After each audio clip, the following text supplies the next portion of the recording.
اب دوسری بات، یہاں تک تمہاری زندگی باقی ہے، دوسری ایک بات، جب بھی آپ مسجدوں میں جاتے ہیں امام صاحب سے کیا قرات سنتے ہیں؟ فجر میں، مغرب میں، عشاء میں تو بلند آواز سے قرات ہوتی ہے، سن تو لیتے ہوں، جمعہ میں بھی ہوتی ہے۔ جب بھی آپ آتے ہیں رکعت باندھنے کے بعد امام جو ہے پہلے کیا پڑھتا ہے؟ الحمدللہ ہی پڑھتا ہے نا، سورہ فاتحہ ہی پڑھتا ہے، الحمدللہ رب العالمین، سب خاموشی سے سنتے ہیں، سالوں سے سنتے آ رہے ہیں، سالوں سے۔ تو کبھی آج تک ایک مقتدی جو امام کے پائجامے کے پیچھے تو لگا رہتا ہے، امام کی ناڑی کہاں بندھی ہے وہ تو دیکھتا رہتا ہے، امام کہاں جا رہا ہے کہاں نہیں یہ تو دیکھتا رہتا ہے، ایک بار بھی کوئی مقتدی آ کر کے نہیں کہا کہ بہت پرانی ہو گئی سورہ، کوئی نہیں تو پڑھو؟ کبھی کہا کسی نے؟ بلکہ حالت یہ ہے کوئی نہیں کہتا امام سے کہ کیا مولانا ہر دن تو سورہ فاتحہ پڑھتے ہی ہو، ہر دن سورہ فاتحہ پڑھتے ہو؟ کوئی نہیں کہا کہ یہ پرانی ہو گئی نیا کچھ لے کے آؤ، نہیں، بلکہ اگر امام نیا کرنے کی کوشش کرے تو قوم اس کو سیدھا کر دے گی، وہی پڑھو تو میرے نبی نے پڑھا ہے، وہی پڑھو۔ کیوں؟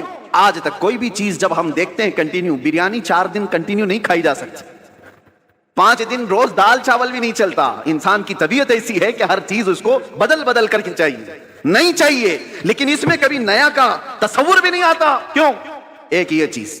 دوسری چیز میں نے بتایا، مسجدوں میں ہمارے قرآن وہی ہے، سورہ فاتحہ سے شروع کرتا ہے امام، اس کے بعد چاہے قرآن میں کہیں سے بھی پڑھے، سورہ فاتحہ تو پڑھتا ہے، لیکن کسی مقتدی کو آج تک اس بات پر کوئی شکایت نہیں ہے۔ تیسری ایک اور چیز، تمہارا کلمہ کیا ہے؟ لا الہ الا اللہ محمد رسول اللہ، ایک کلمہ ہے۔ تمہارے باپ کا کلمہ کیا تھا؟ اور دادا کا کلمہ کیا تھا؟ پردادا کا کلمہ کیا تھا؟ صدیوں سے ایک ہی کلمہ چل رہا ہے، ایک ہی کلمہ ہے، لا الہ الا اللہ محمد رسول اللہ۔ یہ کلمہ کبھی آپ نے اپنے ابا سے بھی نہیں پوچھا، مولانا سے بھی نہیں پوچھا، بہت سال ہو گئے کوئی نیا کلمہ تو لاتے ہیں، تھپڑ لگے گا کہ نیا نہیں، اس میں یہی پرانا ہے۔ بلکہ حالت یہ ہے دوسرا کوئی ڈائلاگ ہو، کوئی گانا ہو، کوئی بھی چیز ہو، 4 مہینے 6 مہینے چل سکتی ہے، سال بھر 2 سال، اس کے بعد وہ سننے کو دل نہیں کرتا، آدمی چاہتا ہے کہ پرانا ہو گیا اب کچھ نیا سناؤ۔ کلمہ طیبہ کو کوئی بھی امتی یہ نہیں کہتا پرانا ہو گیا، ارے 70,000 بار بھی پڑھیں تو اس میں جدت اور لذت اور آتی، کبھی پرانا نہیں ہوتا۔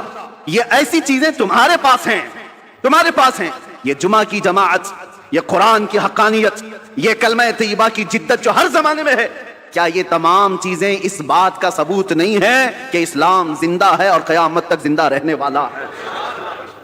کسی بھی جگہ پر تمہیں